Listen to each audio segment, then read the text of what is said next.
undeniably courageous, and incredibly kind, Antonina Zabinski, a zookeeper's wife, saved the lives of 300 people from the Holocaust. Her courage and kindness are the models of how I wish to live my life. She considered all life to be worthy. Hence, she worked at the Varsa Zoo with her husband, the zoologist, Dr. Jen, where they took care of more than 1,500 animals. And it's this duality that coexisted within her love for wildlife and her humanity, that combined created this tender and strong human being, giving life to the kindness and the courage that I admire. First, I'll talk about Antonina's courage.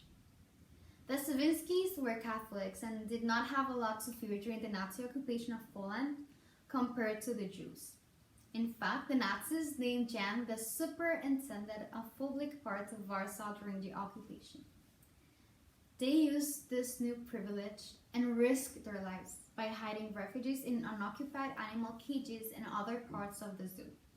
Antonina even smuggled fake documents for Jews that proved their German origin. And the Zabinskis did all of this right under the nose of the Nazis. Jan Zabinski was even part of the Polish resistance, and the Nazis ignored this fact until September 1944, when he was captured and taken prisoner. However, Antonina and her son kept the zoo going as a refugee, and when the war was over, Jan was able to come back home and reopen the zoo. Now, courage is great, but in order to have it, it is imperative to be kind and tender, to be able to fold yourself towards others. Antonina's kindness went far and beyond to keep the Jews safe. In one instance, she attempted to dye an entire family hair blonde to hide their black hair that would reveal that they were Jews.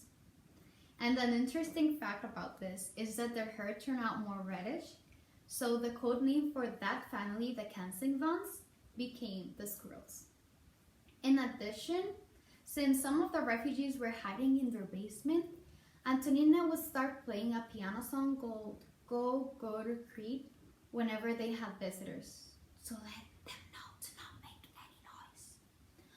Overall, I admire their actions. And as I mentioned before, Antonina's love for wildlife and great sense of humanity is a perfect combination that I think would make this world a better place. In conclusion, I cannot help but ask myself, what would have I done if I were in their shoes? But more importantly, what am I gonna do now in this world?